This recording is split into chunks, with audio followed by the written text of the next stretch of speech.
doing it. We're going off-roading. This comes with a spare wheel, but how the f*** do you put this on?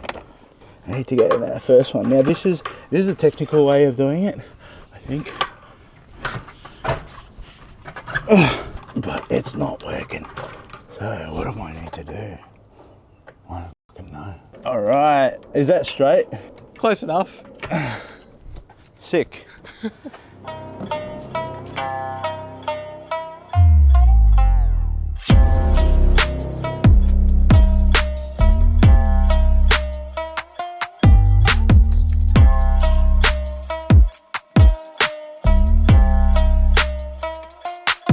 So we're taking the G off-roading again. The first video went really well, and I thought I'd get into a little bit of the G-Wagon's off-road capabilities. So this time around, I'm taking a little bit more time to explain everything that this car can offer. A lot of people think I'm crazy for off-roading a G-Wagon that's worth, 350, 400K in Australia, but I gotta tell you, it's the best off-roading car on the market. Find me in the comments if you think otherwise. I don't know if you know much about the G-Wagons. They have a rich history of military use. Back in the 1970s, the Shah of Iran reached out to Mercedes and said, I need you to build me the ultimate off-road vehicle for my military. And guess what? They came up with the G-Wagon. The concept has not changed for about 60 years now, so I'm going to put that to the test today in the Aussie Outback.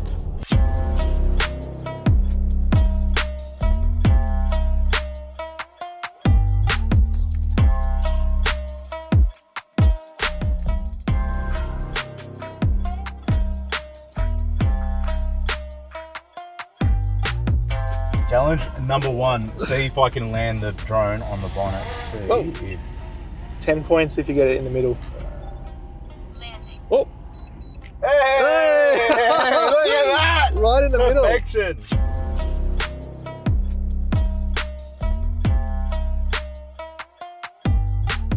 We are about to enter the off-road facility. Now, I'm going to put it in low range and shift position to neutral. Now, I'm going to show you something really cool about the G63. Now, if you go to vehicle, first of all, essentials.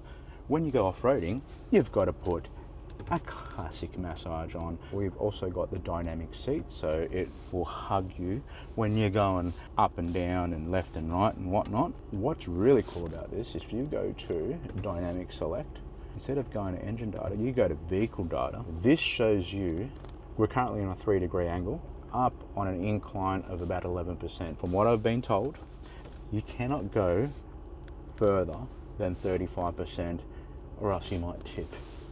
But I have been, I've been at 60%, but I don't think you can go further than 35% on the tilt. So let's go down here first.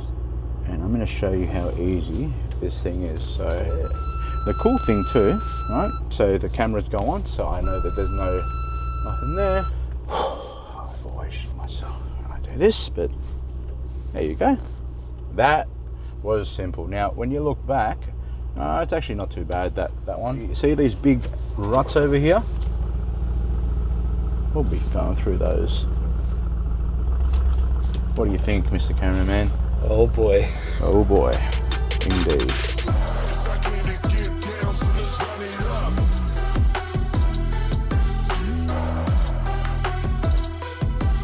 So how is it that I can off-road this vehicle with such ease? Everyone asks me.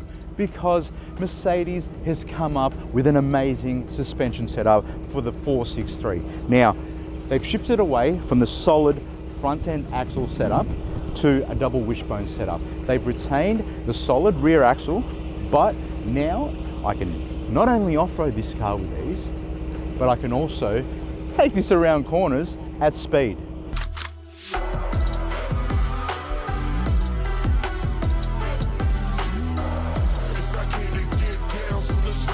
The other thing they've done is also added different modes. You've got comfort mode, sports mode, and sports plus mode, which obviously is only for road use only, but out here in the Aussie Outback, it does make a very big difference as well. I'm breaking necks and I'm wilding out.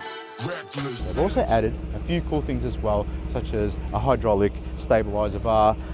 They've also added dampening, electronic dampening as well, which, to be honest with you, is a bit of a gimmick, but out here, I'm gonna test it out in full off-road mode. Are you ready, Mr. Cameraman? Let's go.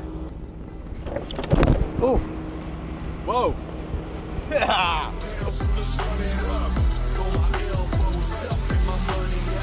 All right, we're gonna go off-roading, Mr. Cameraman, with any sort of off-roading.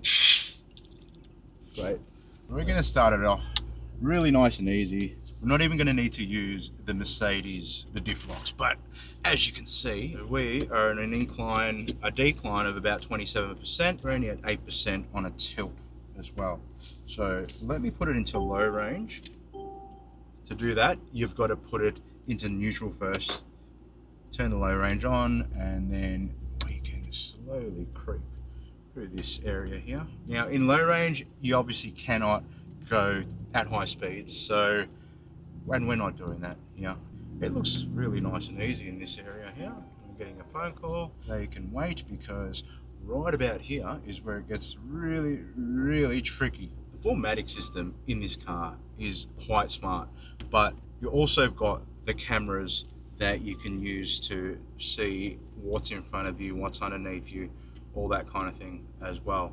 This is no substitute for having someone outside, but I'm going to get Mr. Cameraman over here to help me out because the ruts here are really quite steep. But you know what, I'm going to let him experience this first part here. Well, we're two-wheeling at the moment. Now, as you can see, I could probably reach out here and touch the ground, but we're only on an 11% tilt right now. And yeah, now you can see how I'm shitting myself.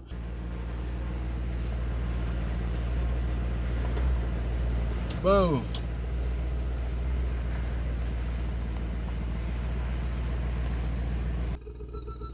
That should be quite easy. Oh.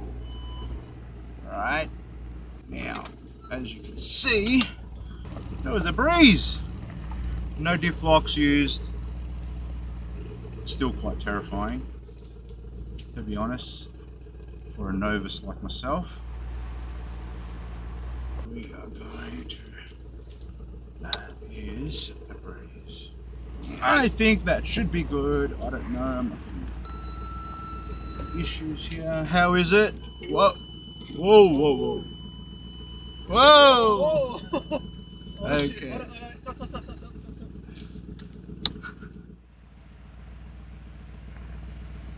Is that alright? Nah, we don't back up anywhere. We don't back up anywhere. Whoa! Yeah, wow. Wow, we were. See? Easy! Easy! The G does it with such ease. Anyway, let's go. Holy crap.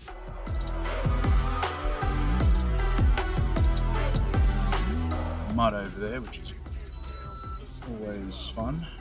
Let's just keep the G-Wagon nice and clean, shall we? We're sensible. What about that? Shall we do that thing? What do you reckon?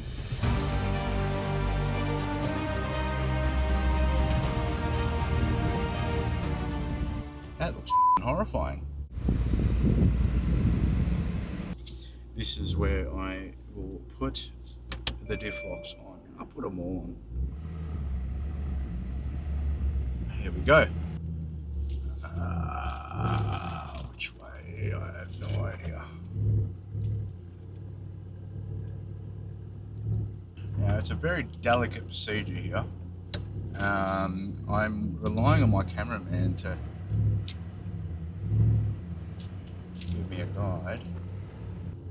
Oh God. Okay, so yeah, okay.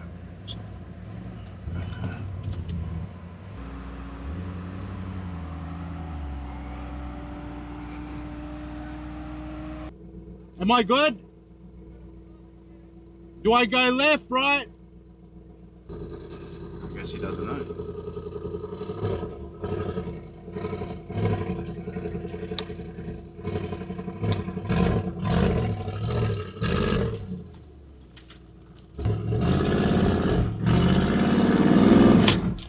Okay, this is where it gets a bit hairy. So, what I'll do, I think I need a bit of a run up. Maybe I'll go this way. Or maybe I'll just take a bit of a run up and stop being a about it. What do you reckon? This way? Alright, I'm gonna do this.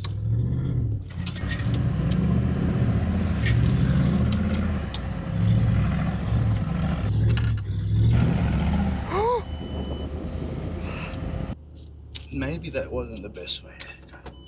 Okay. Oh, shit.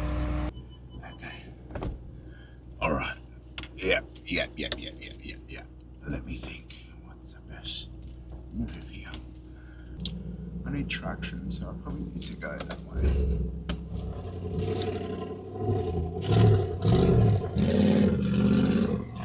Yeah, here we go, baby! That was horrifying. Holy shit.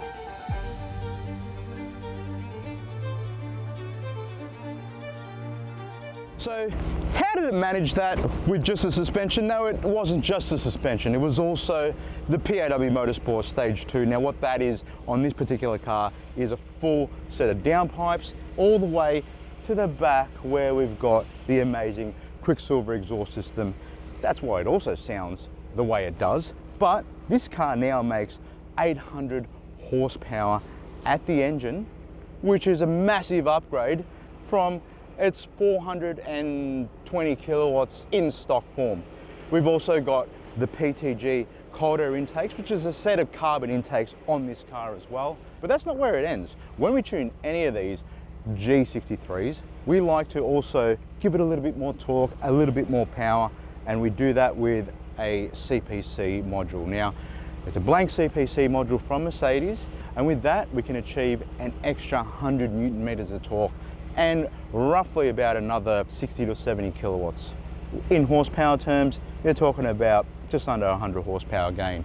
We've also tuned the transmission on this car as well, so it shifts the way it shifts, which is really nice on the road.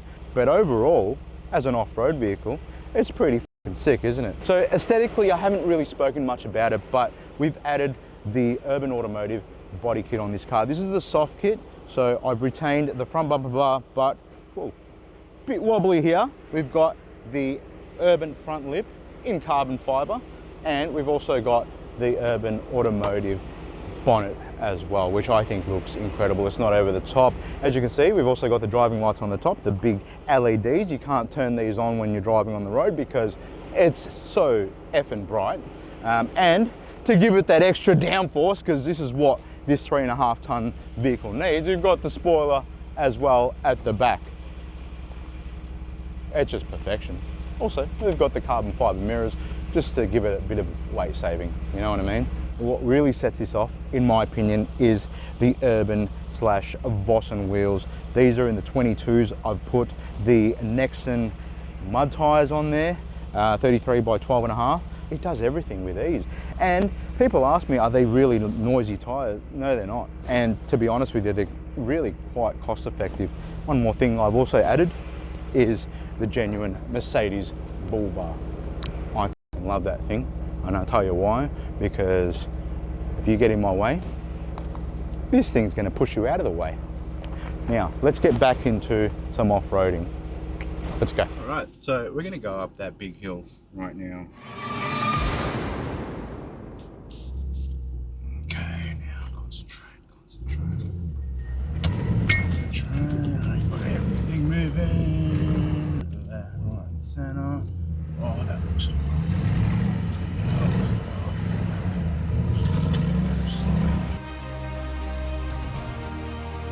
easy, nice and easy, baby.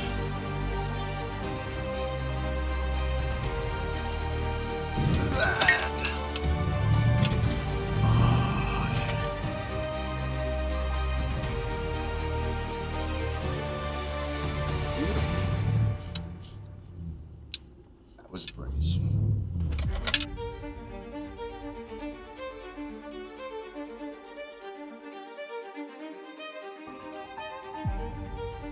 Told you, the G-Wagon is the most capable off-roader ever made. Now, I can be a little bit biased because it is my car, but I gotta say that every test that I put it through today, which, to be honest with you, it wasn't really too much of a crazy test, but I will be back here with a few friends in different cars, so we'll hopefully get a Defender out here as well, a couple of other G-Wagons, and maybe some of the American variants of off-road vehicles as well.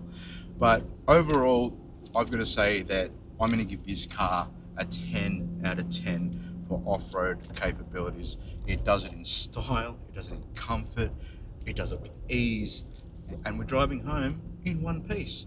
Well, mainly one piece. Mainly one piece. How are you, Mr. Cameraman? You good?